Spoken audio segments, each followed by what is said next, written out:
Hello everyone, I am Wendy with Winds of Change Ministries. I am slipping and sliding on this icy snow. The snow is so bright that I'm in the shade because otherwise I would be blinded. So today I felt inspired to get out in the cold and do a quick message. It's been a while. I'm going to talk about something that is relevant to my life currently. It just popped in my head as something I should talk about. The Bible, a lot of people, they have a problem with the Bible, and that's unfortunate because it is a guideline for us. It is a gift from God for us to learn how to live our lives and so that our lives could be more peaceful and more abundant. And a lot of people take the teachings of God and they ignore it, and that is their mistake. It warns in the New Testament that many will turn from the knowledge of God, and God will give them a reprobate mind, okay? One that is full of depravity, all right? Not knowing right from wrong. And because, the Bible, the teachings of God, which are the Torah, the commandments of God and the statutes of God, the standards that God set, he makes it very clear that those who follow those things will live more abundantly, all right, and have peace in the land. And those who don't are going to, be cursed, unfortunately. And people do it to themselves. They think that God is bringing judgment on them, like with his pointer finger, do, right? But, we do it to ourselves. And unfortunately, in today's society, God's teachings have been rejected.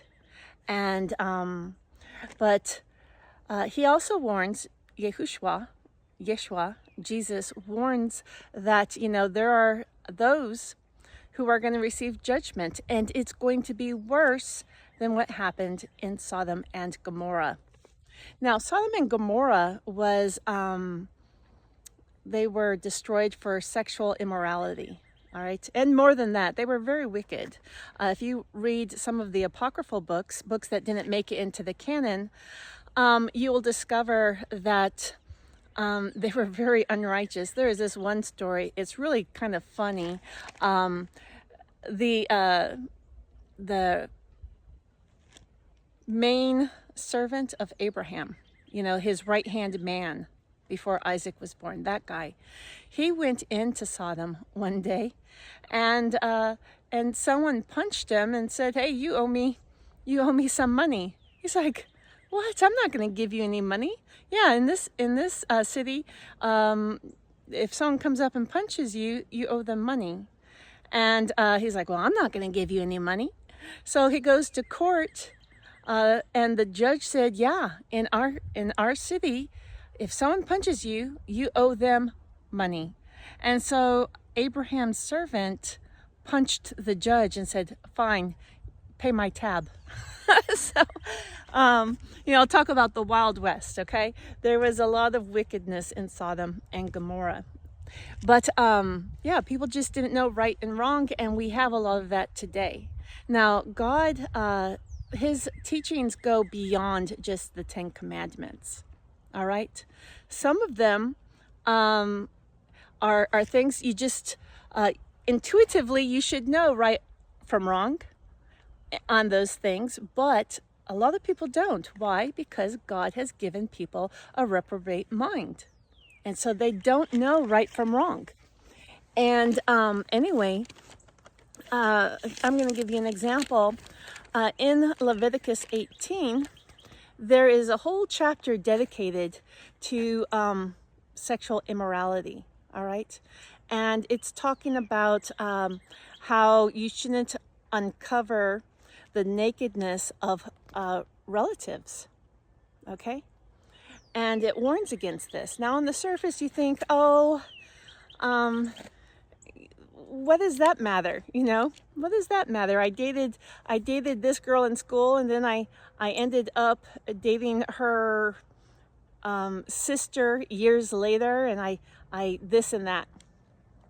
Well, it causes remember, God's teachings are to give us peace and abundance, and if you slept with half of a family, do you think family reunions are going to be fun?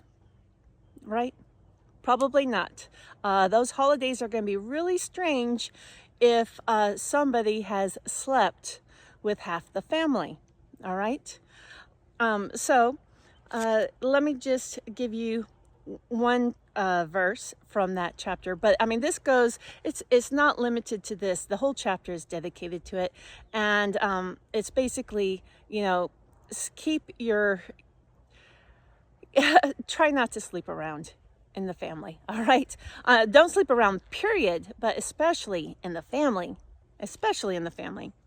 So Leviticus 18:17 says, "You shall not have intercourse with a woman and also her daughter, nor shall you marry and have intercourse with her son's daughter or daughter's daughter. They are related to her. This would be shameful." All right? Or an abomination, you know, that was NIV that I read just now. And, but yes, if you have skeletons in your closet and things that you are ashamed of and that you do not want out in the open publicly, then perhaps that is a past that you should leave behind. Okay? Don't live with that smear forever. Right now, people are coming to the awareness that stress can make you die young. Right? I just explained that sleeping around with half the family is not going to be fun holidays. Okay? And we rely on our friends, our family, to help bring us peace and happiness. But if all they want to do is bring you strife, then that's going to weigh on your health, and you are not going to live a long, happy life. All right? So God's word is clear, and it doesn't take too much forethought. You know, you don't have to see too far past your nose to realize that it's also true. Okay? All you have to do is think outside of the box a little, and you will realize that there is truth in God's word. All right, well, that is the message for today, and I just wanted to share it with you all. Have a wonderful day. Bye-bye.